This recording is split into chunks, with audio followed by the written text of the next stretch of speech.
right, everybody. So today we're breaking down the 3 secret layers that we have, which of course we've got Creepshow, the Princess Bride, and Evil Dead. I may have ordered these without Kyle knowing originally.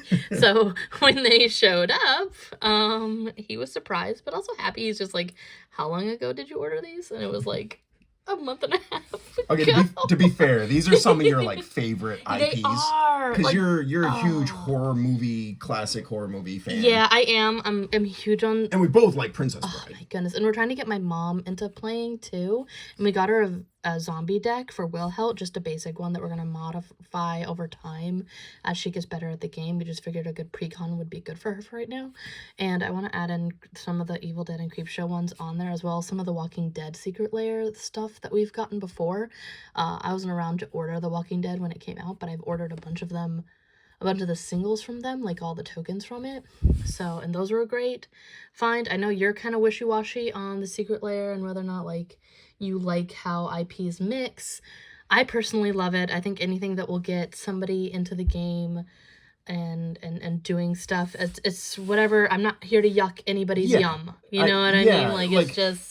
I'm not the biggest fan of certain styles. Like, I will look at it and I'll be like, oh, that doesn't really look magic to me. Like My Little Pony. You're not like the biggest My Little Pony fan, but also you're not here to each their own. Exactly. Yeah. My biggest thing is if you're gonna do any kind of like, you know how like they'll have the same card and there's an in-universe version and then a universe beyond version. So and if you don't care for it, you can get the version that's not beyond universe. Just make it flavorful as well. Like that's the biggest thing with my idea on like secret layers is that if you're gonna do them, make it flavorful. We've already opened these ones and like shelled all the plastic stuff off of them. I've looked at them already. Kyle has not.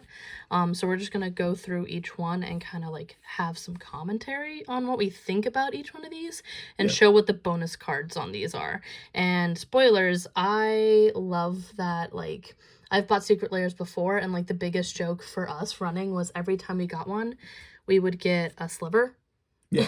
And we were like, oh, they're definitely going to come out with like a sliver precon. And guess what? Sure enough, they did. And we took all those slivers and put them in the precon.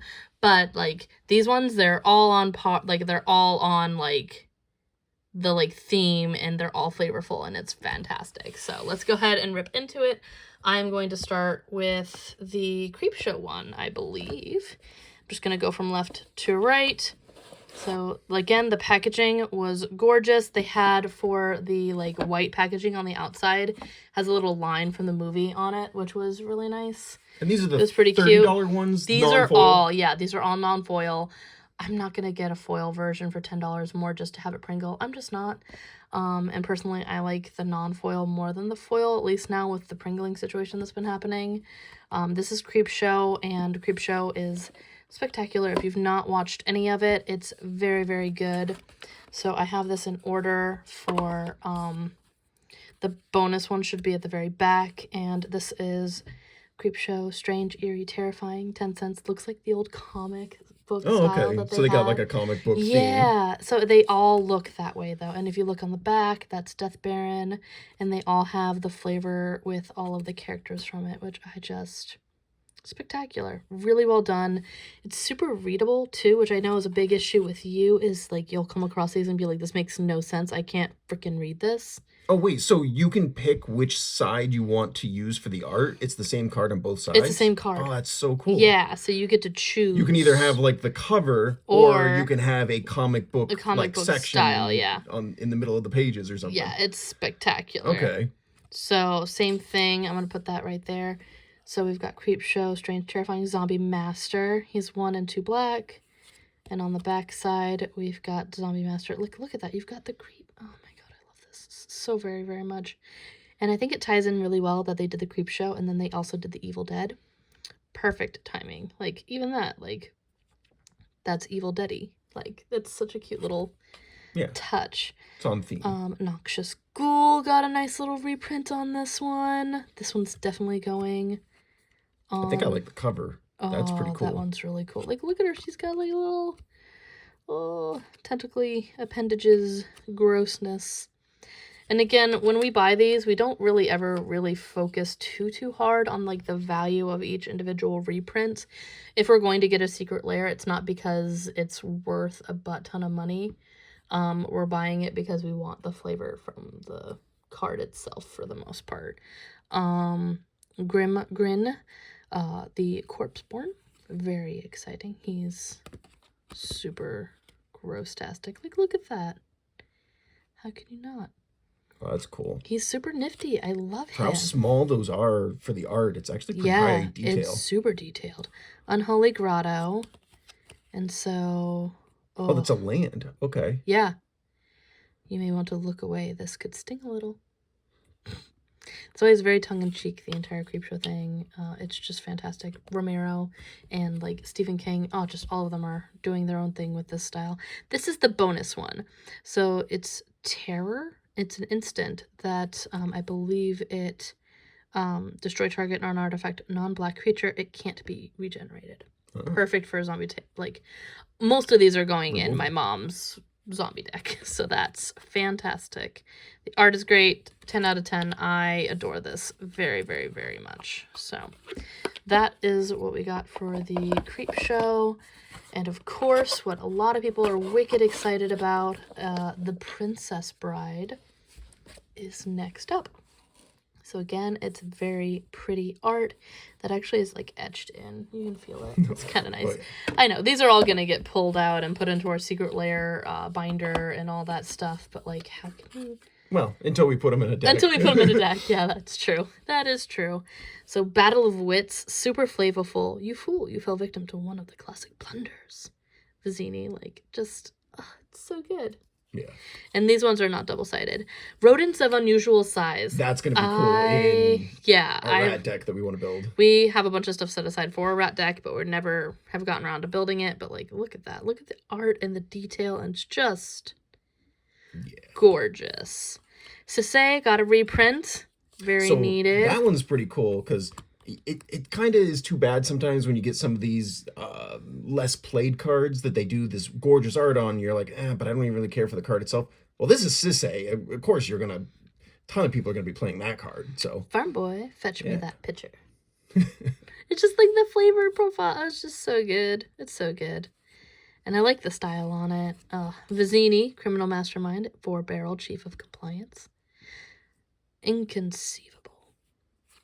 Then we have Silence, which to me is just one of the most, like, it's flavorful for what it goes. Like, for me, it has to go with the theme of the card. I don't like it when they mash things together just because. Like, it doesn't make sense with the card. But this one is, your opponents can't cast spells this turn. That's on point. Like, that is on brand for what that would mean. Like, fantastic. Finn the Fangbearer got a reprint. Doing that as Wesley. I know. It's so good. This one is really good. Later on in the Evil Dead one, they made a choice that I don't agree with as far as like one of the reprints and flavor-wise. Oh, you don't think it was on point? I don't think so, but I do like it for the most part. Fezzik. I love Andre the Giant so much. Like, he was a great human. Yeah. He was a very drunk human. He was a very good human.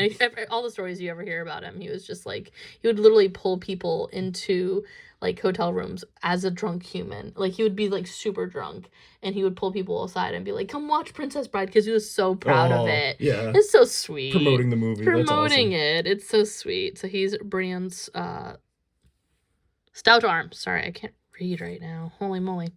Inigo. He is Samet. Voice of Dissent. Also really well done. I love the glove on the side there of the Six-Finger Man. Spectacular. A lot of people are chasing this one, actually, I've heard. Marchesa the Black Rose is Miracle Max, unemployed. Which is really funny. And then the bonus on this one was a beautifully well done command tower. That's cool. That's wicked cool. Like, that's on point. That's better than and it's literally the cross section of the castle that they raid. All have all the stuff going on at the same time, and they're all it's just fantastic. So there is also a lot more cards you'll notice in the Princess Bride one, which honestly I think most Secret Lairs should be more like this. There are 10 cards in this one, whereas in the other ones we've got 5 plus a bonus. So, 9 plus a bonus, I guess, for the Princess Bride, if I'm going to be completely transparent. But still, like... So, great value there. Great there. I think having a lot of the different art styles there is fantastic. And just...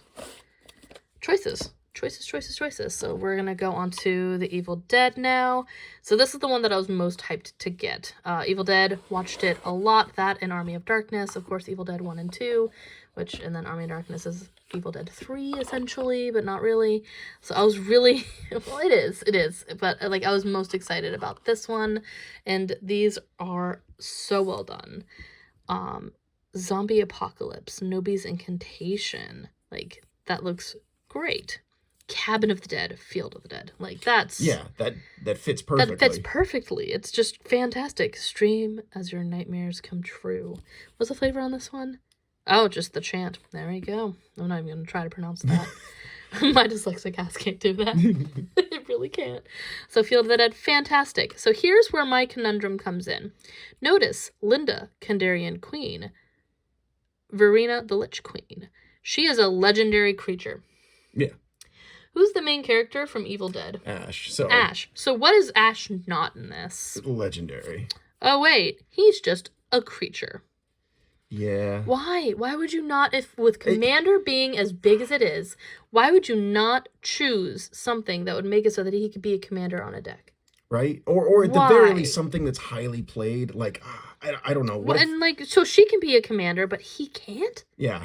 That makes no sense. Yep. That makes no sense. Don't get me wrong. I love Ash. I love the entire Evil Dead concept. Like, this is really cool. And I don't understand it. And I just can't get over that. So he's not legendary, and that's very, very silly. Like, why choose Peristyle Paladin when you could just find something else that's legendary? Like, what if he was a Grand Abolisher or something? Like, I get he's got metal. Well, he's got metalcraft, which I get because of the chainsaw. Like, they tried, but like they missed one of the biggest points. At this point, almost hundreds of like red, white equipment decks. It doesn't make sense. Vanquish the Horde. This one's a very flavorful and on point. Destroy the Dead. Zombie token. Gotta love it. Yeah. Fantastic.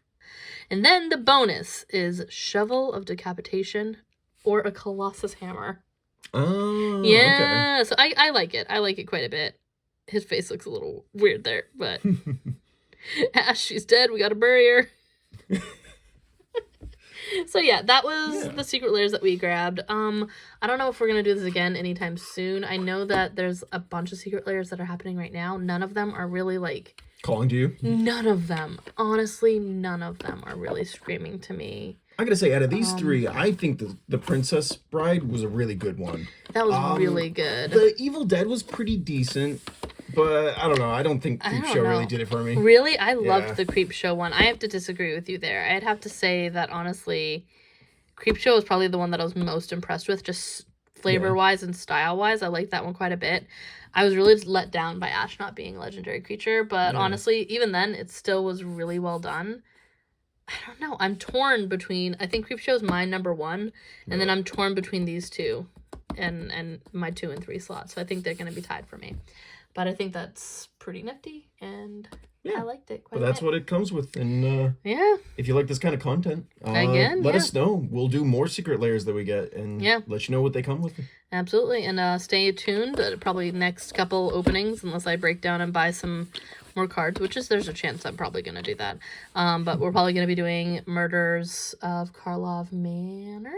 Yeah. So, stay tuned for that. Until next time, guys. Bye. Bye.